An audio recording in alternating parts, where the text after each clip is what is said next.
in our conversations is teams don't have to submit their lists and submit everything today. So you feel like you've got some time with some patience here?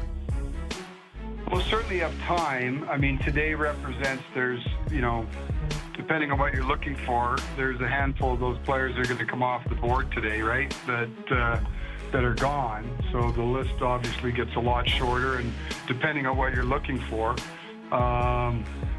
the free agent market, if you will, in terms of finding the right fit probably comes a little bit shorter. So you're looking at the trade, trade scenarios and the like. But so yeah, we've got time, but certainly you feel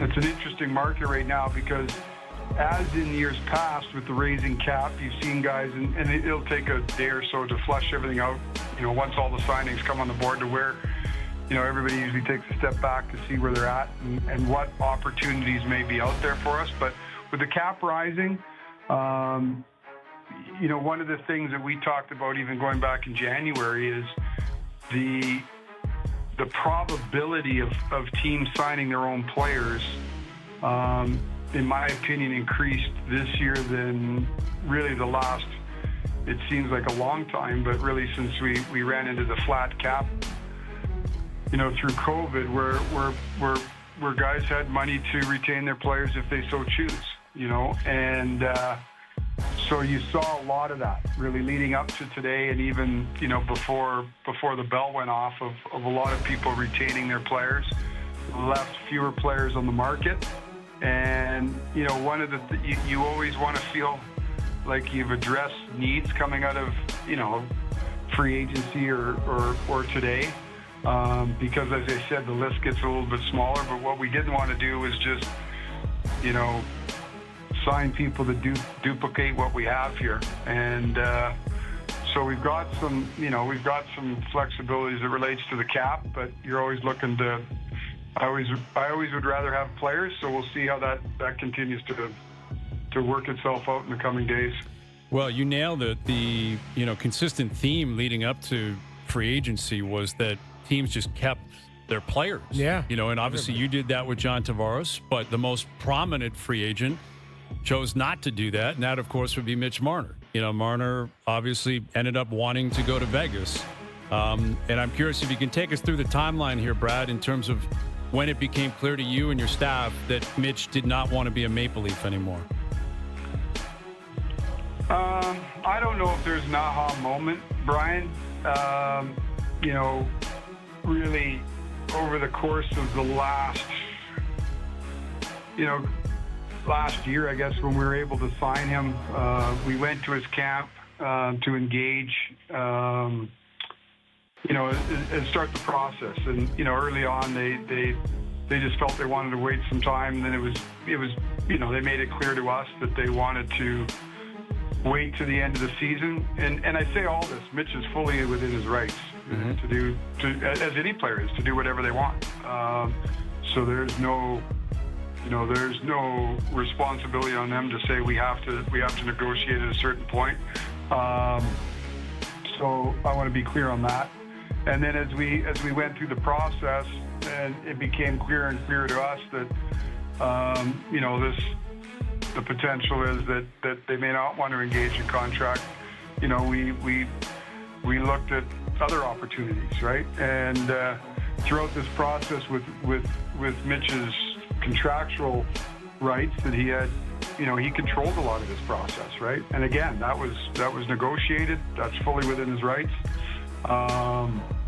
And so in a lot of ways, he controlled the process because he had a no-move clause. Now, that doesn't prohibit us having conversations on potential outcomes. And I'm not going to get into a lot of get into the weeds in terms of my discussions with the player as representative, because I think those things are, those should be left confidential.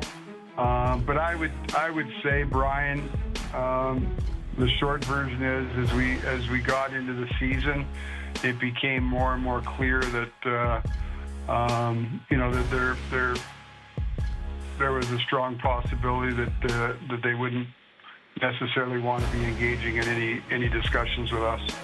When you mention, not engaging or not revealing the details of speaking with his representative, I'm curious, at any point did you speak with Mitch directly? Yeah, I have conversations with our players, of course. I mean, the business part of it, that's why they hire agents. So, the agents handle all the business affairs, and that's not, that's the way it should be, right? That's why they have agents to handle that. The player's job is to play. But you always, with a player of Mitch's magnitude, and you have conversations, you certainly have conversations at certain points with the player, but the bulk of our communication is always through the player's representative.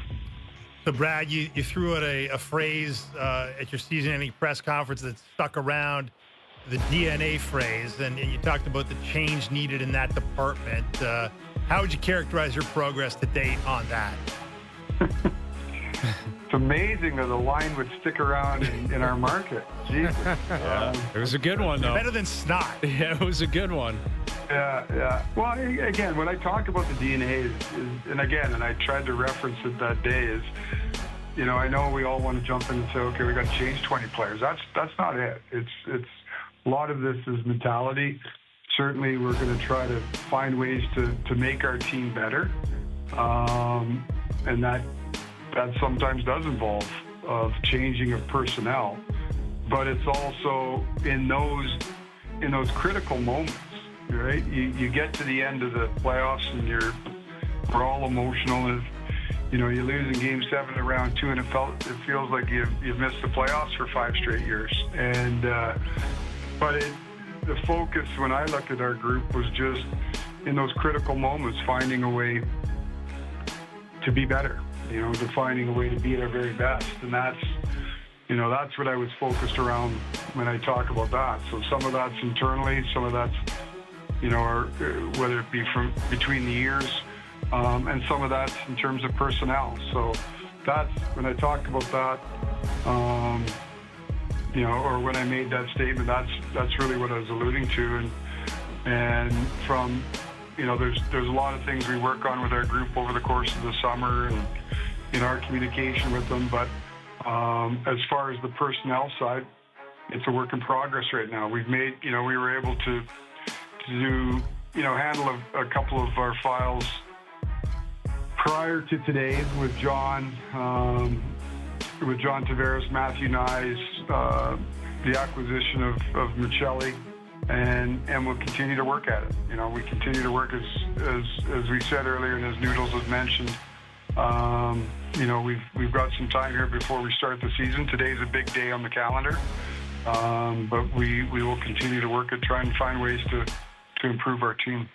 With Brad Treliving, the GM of the Maple Leafs, we haven't heard from Auston Matthews, really since the end of the season. I wasn't anticipating hearing from him today, but I'm curious if you have any insight on how, he's taken the news that Mitch Marner's not going to be his teammate anymore. I haven't talked to Auston today, and obviously they've got a close personal relationship. A lot of. And I don't think it would be unusual that you guys aren't speaking with him today. Obviously, he's not in town. But that's probably a question better suited for him. I know obviously they had a close relationship. But I also understand, what I found in this day and age too is players, they respect each other's personal business, right? They're a close unit as a team, but I think players around the league, everybody's got their own personal business to take care of. I think players are respectful of that. They don't want to infringe upon anything that's what I would deem personal business. But I also think that I don't think this is a shock to today. I don't think Auston was waking up shocked to the news of the move.